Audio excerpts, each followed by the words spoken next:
All right, hello, Sooner Nation. We took a week off because of spring break, and it's like spring break started or spring break all week, and then softball started, and it was. I finally texted Steve today, and I was like, "We better do a pod right now because softball season is taking over my life, and my all spare time goes towards that." So we got a lot of stuff that we hadn't touched on. Time to get those priorities straight, Jeremy. It's Soonercast or bust. We're back. We're back for you, and just like spring football, we're back. So let's just jump right into it, Jeremy.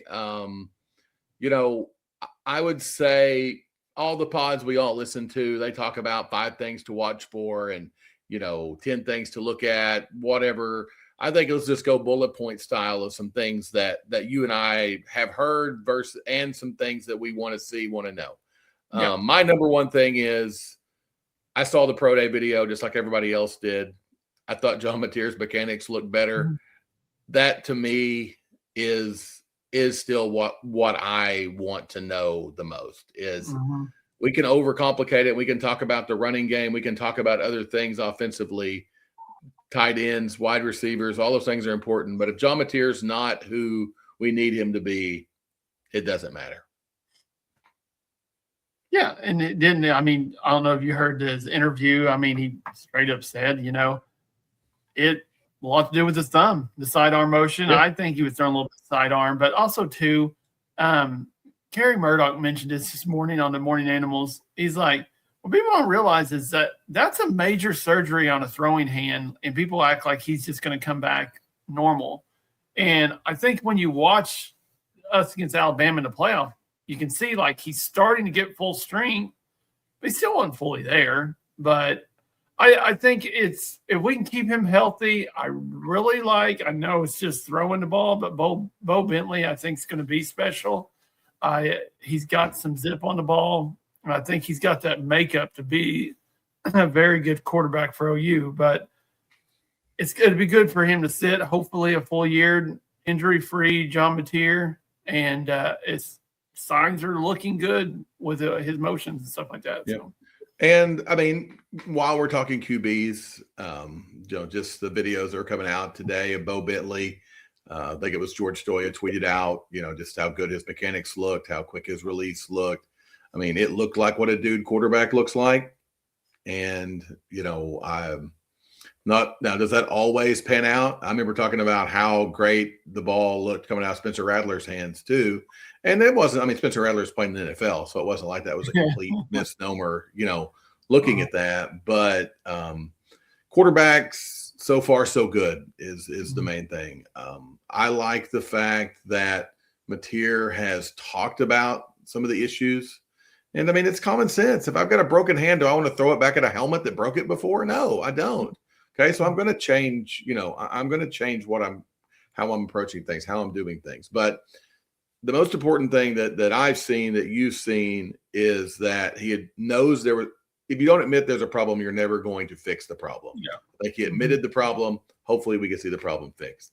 Yeah. But that was my like first thing. What's your like first thing, Jeremy? Outside of quarterback, running game. I just looking at the running game, because John Mateer will have a special season if he has a running game. I mean, that's what it all boils down to. Is it doesn't matter how great his throwing motion is. If we are a one-dimensional football team, then it's probably we're not going to have much success. But I watched a few like little just videos of what's it, Avant? Is that how Avant? Yeah.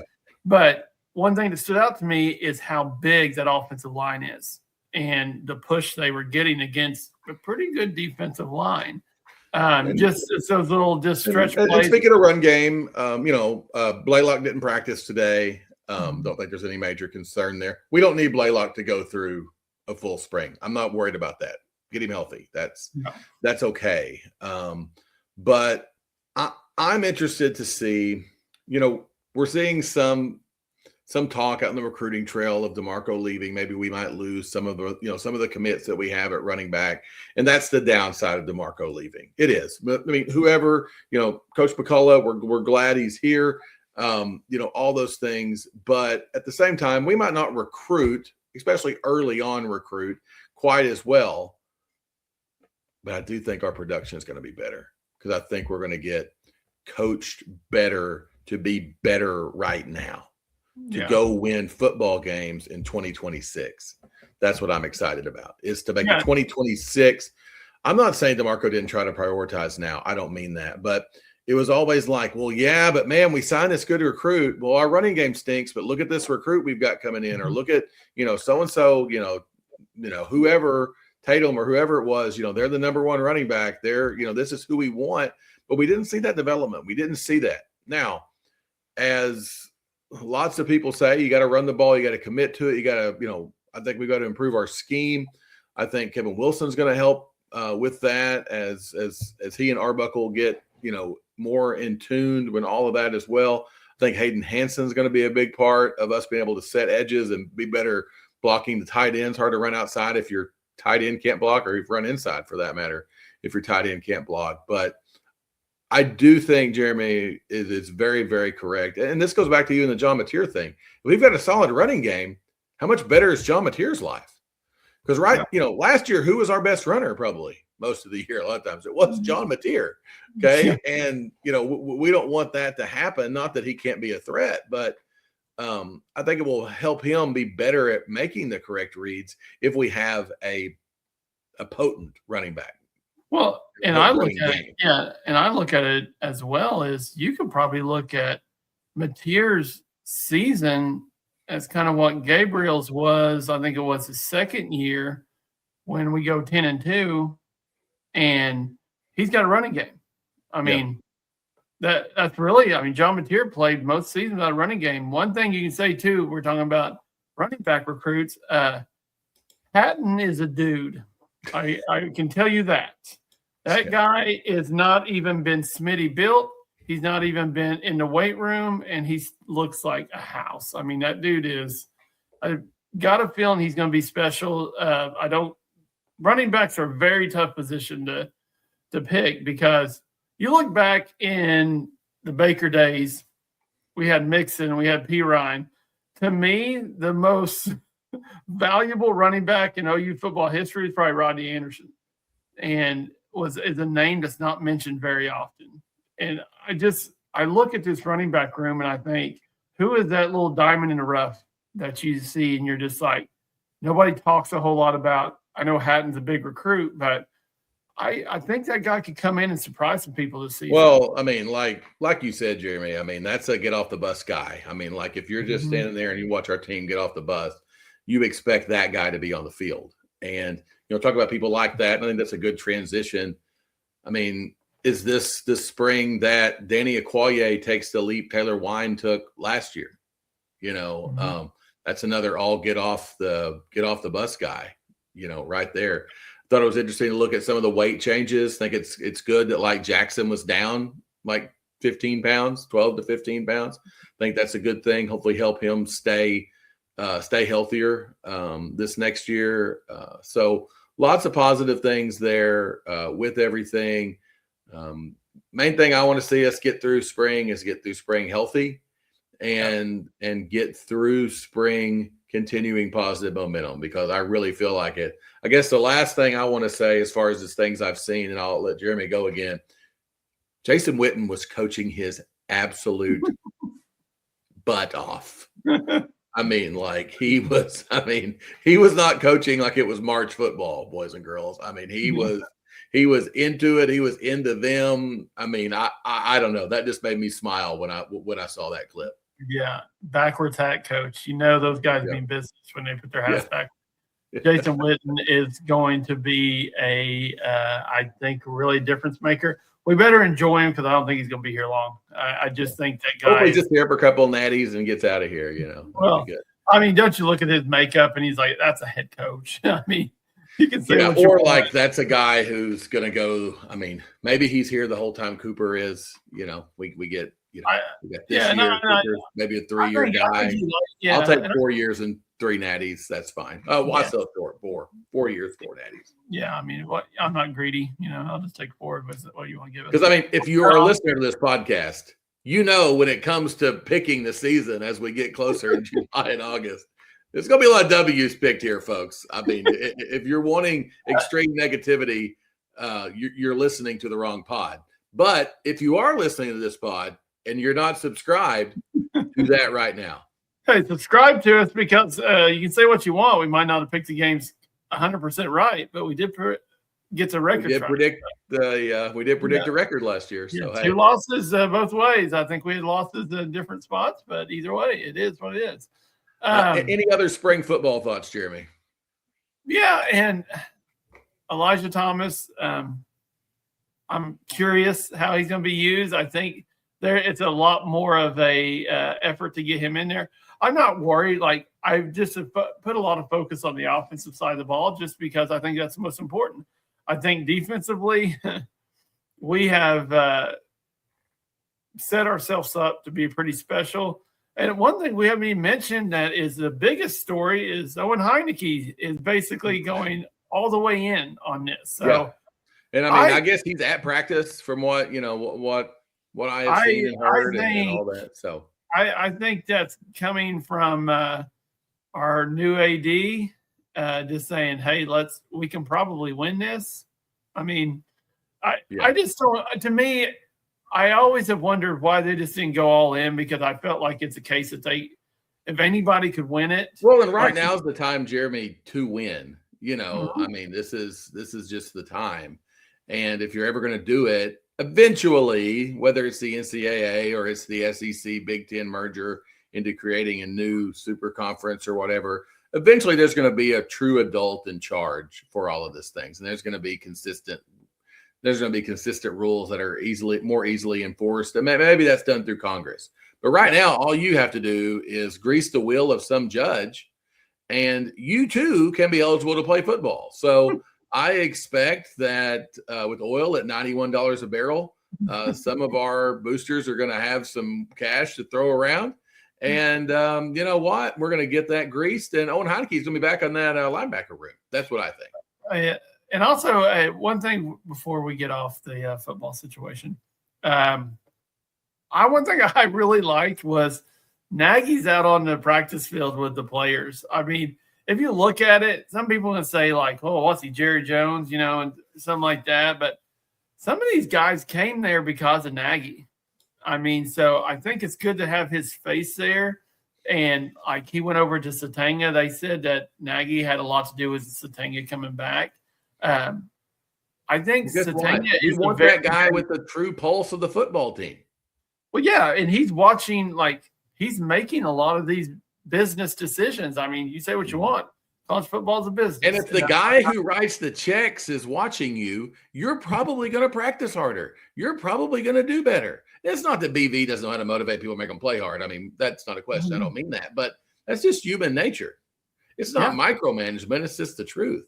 Yeah. College football is a business, man. And you have to he's watching what he has spent money on. Like, Satanga, to me, is a very just quiet piece that we brought back that not a whole lot of people, him and Kip Lewis, I think, are two pieces on each side of the ball that were huge for us to get back. Any guy that catches 900 yards they're the kind of guys, Jeremy, that didn't come back in the day. Be like, God, why didn't they stay?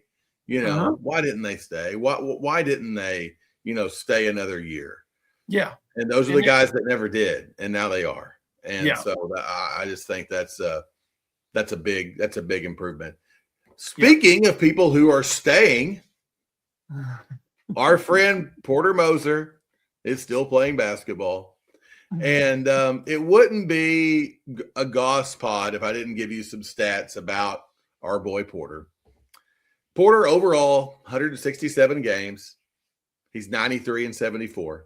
That's the worst overall winning percentage for a coach since Dave Bliss from 76 to 80. Dave Bliss, isn't that the guy from Baylor that had the? Yeah, it's that Dave Bliss. Yeah. Did you know he coached at OU? You do now. Okay. Yes. Second stat, a lot of people conference games, 90 conference games, 33-57. It's a 37% winning percentage. That's the worst since Benny Owen from 1909 to 1921. Benny Owen. How about her? Oh, Owen Field. Yeah, that guy. He coached the basketball team too. We didn't spend the money. Take it away, Jeremy. If you're asking yourself, why are we playing in Vegas? What's the point of this? If you want The answer to all your questions is money, but also too, if you want to know who won this tournament last year, Nebraska, who is in a dogfight right now with Iowa to get to the Elite Eight. So maybe that's buy your NCAA tournament tickets now at NCAA.org. But I mean, I'm glad that they're playing. Me too. I hated it that I kind of expected them not to accept NIT. I forgot all about the Vegas tournament. We probably better play it now because I don't think that's going to be around much longer. But, I think it's good for those kids. It's very frustrating, too, when you watch Texas, who at the moment right now is beating Purdue to get to the Elite Eight. We're definitely playing better than Texas going into the tournament. So but they have Sean Miller. We have Porter Moser. We have Porter Moser, yeah. So you watch the tournament, and this is the worst part about the NCAA tournament. I love the NCAA tournament. I love watching the games. I love watching my brackets get screwed over by somebody, and my wife telling me, hey, look at my percentage compared to your percentage. And she has no idea. They're pretty. I picked them. I picked them because of the uniforms. So, but it just sucks, you not being in it. And we got to experience it last year, and they were out in the first round, so it's like you didn't get to enjoy it. Remember the good old days when we kept griping that Kelvin kept losing in the first and second round? Those were the days. Where are you, Ernie Abercrombie? Hopefully you're a listener. I tell you what, Kelvin Sampson, be sweet if Kelvin wins. That's not who I picked on my bracket, but my heart's always with you, Kelvin. So my brother, big NCAA tournament so far for old guys. Patino, Calipari, Izzo. Old guys all around. So this tournament might have forced ourselves retirement. So yeah, exactly. I was, a potential job change for Goss. I have put in for the North Carolina basketball job, come out of basketball retirement. So wish me luck there. North Carolina doesn't take losing seasons like we do, or like they just get rid of Hubert Davis, who's made it to a Final Four. So. Made it to a national championship game. Literally ended Coach K's career. You think that would be a lifetime contract, but nope.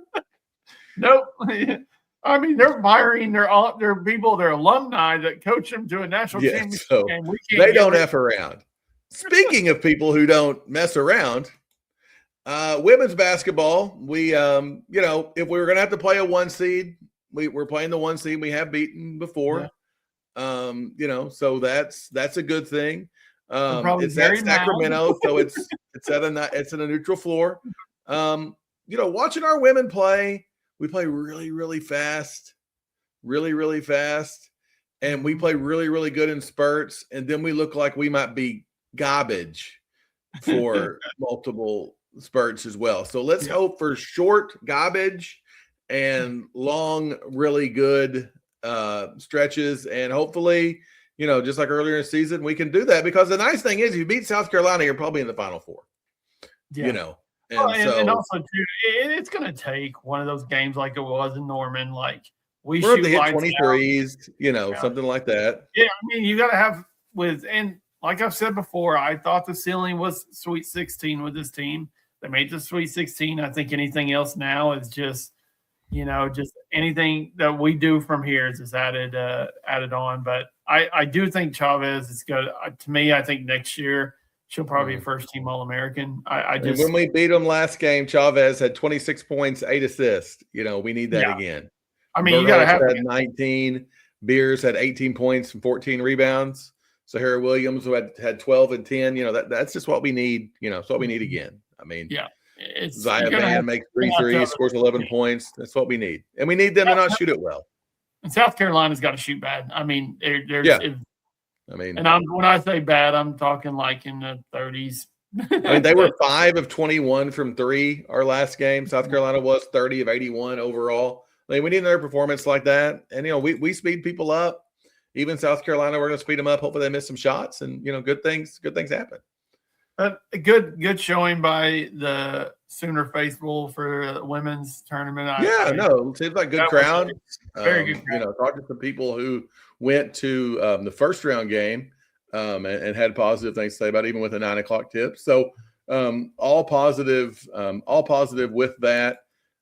Should we talk about what do we want to talk about next year, Jeremy? Do we want to go to the poor, pitiful softball team that's won 21 games in a row, or should we talk baseball going into a big weekend series with Texas? Let's get the softball stuff out of the way because it's just I'm going Goss here. I got stats that SEC home run totals. So this is just for all the teams. 127 leads it for OU, 71 Florida, 54 Alabama. You know who is fourth on that list? OU freshmen have 48. Yeah. Is that not ridiculous? I mean, that is one of the most them and Auburn, I'm sorry, they're tied with Auburn with 48. Our freshmen have I hate to ever put a freshman class in with like Jada Coleman, Kinsey Hansen, Tiara Jennings, but the group that they're putting together, Jada Coleman, Kai Minor, it's just like Tiara Jennings, you can put these pieces all together to what this freshman class is, not to mention the class you got coming in next year, which is one of the top 2 or 3 classes. So, the rich get richer. As long as Patty Gasso's there, I still don't think we have the pitching to compete for a national championship. When I say that, I'm not saying they can't. It's just offensively, when you get to the College World Series and you get to playoff time, pitching's got to show up a little bit, and I'm still a little nervous about it. But we just have to hope somebody, we're not going to have, the dominant ace, but we got to hope somebody just catches fire, has that grit. And I still think there's a cast of characters that can do that. Do think we've shown in this streak that we do maybe have a little more depth there than what we thought there might be. But like Jeremy said, that's what's going to limit us.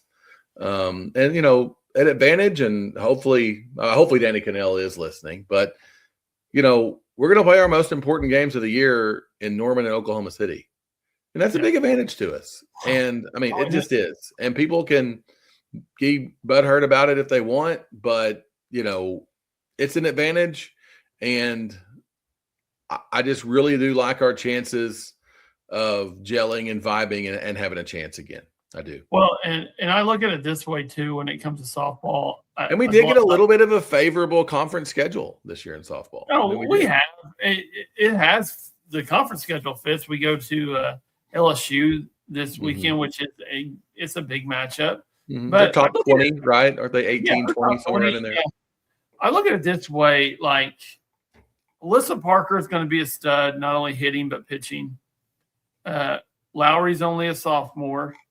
If they could get a dominant number one to go with those two, I'm just saying, like it is. When I watch this team, I think if we had that, and I'm not saying Najee Kennedy, but you have like a starter who's got a Jordy Ball, that nasty stuff. Mm-hmm. And I'm just telling you this, like Alyssa Parker has Jordy Ball stuff. She just didn't. She hasn't. And this is so stupid to say, but because she's really had a good season on the mound, she's our number 2, but she's just kind of slowly progressed into this pitcher. Jordy Ball just came on the scene, and she was just like, you could tell she had number 1 stuff. And Alyssa Parker is just. I think next year you're going to watch her and be like, okay, she has number 1 stuff, but it's just a little slower progression on her. But I don't think we're in trouble when I say that. Like I said, the poor little 21 game winning streak Sooners. This is crazy to say, but I feel like this is one of the best offenses I've ever watched, and I almost feel like I find myself saying it every year. Which is very exciting because if Patty Gasso does retire, the guy who runs that hitting department is the guy who's probably going to be our next head coach. Yeah. So that's probably good for us. But Jumping into baseball, a big series. We take 2 out of 3 from LSU, which is. And I know they scuffle a little bit, Jeremy, but I still think that's big. I mean, especially dropping the first one, coming back and winning. I mean, I was impressed with that, and we won 2 close games, 1-4-2, 1-4-3. Didn't have a midweek game, so everybody should be, raring to go with this Thursday, Friday, Saturday down in Austin. Pitching staff looks good. I don't care who you play. Anytime you win a series on the road in the SEC, it's big. It just happened to be in Baton Rouge, and that's huge. Now the big one, like if we take 2 out of 3 from Texas, you're going to see some of these bandwagon fans get fully on the wagon. But I do think this is a very good baseball team, and Skip Johnson's done it again, in my opinion. Now don't get down. If we go and get swept by Texas, it's what it is. Texas is a good team. They're a very good team, but I do think we have the capability going in there and win the series from them. But I mean, I think if you were to put gambling stuff in me, I'd probably say we probably split the first 2, and we're going into Saturday the chance to go win the series. So give yourself a chance to win a series. I mean, really, that's all you want on a Sunday. You don't want to go in there like. You want it to be a rubber match going into the game 3, but it's exciting. I mean, to me, to watch the baseball team where they're at. Speaking of baseball, I do think this is how we need to end the pod, Jeremy. Something I think baseball screws up is opening day should just be a bigger deal. I'm a just do it April 1st guy. That's just me. Shocker, Goss wants something old and traditional. I know it's a big shock for everybody. But even though I had to explain to Dick Goss that you could watch a baseball game on Netflix, the Yankees did open their season yesterday. So on their road to 162-0. So I'm pretty excited about that. So that's pretty good. Aaron Judge took his World Baseball Classic hitting too. Yes, exactly. Judge had the same amount of hits I did. With less strikeouts. With more strikeouts, I mean, I had less. But maybe Paul Skeens might be available in the trade market. He got lit up today, so I'm hoping the Yankees take a chance on a poor downtrodden starter from the Pirates. So hoping for that. But any opening day thoughts from our resident Braves fan here? Well, seeing we're already going through injury problems, we ain't played a game yet, so that's always fun. I went through the injury report, and we've lost our shortstop. We pretty much lost all starting pitching. Hey, it was great news for the Yankees. Volpe didn't play last night, so that was like the best news ever. So. Yeah, there wasn't anything better than watching Max Fried just light it up for the Yankees. I wish we'd have had him, but wouldn't be an opening day. It was Spencer Strider not being on the DL. That was always fun. It's always, and I agree with you on the opening day. I remember back in the old days, I used to take off work for opening day and sit at the house and watch 3 or 4 baseball games that would come on ESPN. Now you get opening day. You remember back in the day when they were playing like Japan, and you get up at like 3 a.m. and you're like, oh, it's opening day. It's like, I think we watched when we were living together. I think there was a Japan series that we got up like at 3 or 4 o'clock in the morning and watched. Either team was class, but we were up at 3 or 4 watching baseball. So I was like, let's just skip class. No, but I don't think either one of them are our teams. We're just like, no, I think it was just something to watch. It's just they've taken the shine out of like all these like streaming sites, and this is old man get off my lawn crap, but all these streaming sites are just ridiculous now where everybody. It's almost like if there was a system where they were just on channels, you didn't have to change inputs or anything, and you just hit you hit like one button, you go from channel to channel. Oh, it was called cable, and we had it. But anyway. TBS. I digress. Okay. Now, Jeremy and I can tell you about the glory days when the Braves were on TBS and the Cubs were on WGN, but we won't bore you with that because we want to keep subscribers. Soonercast@gmail.com. Tell them where else they can find us, Jeremy.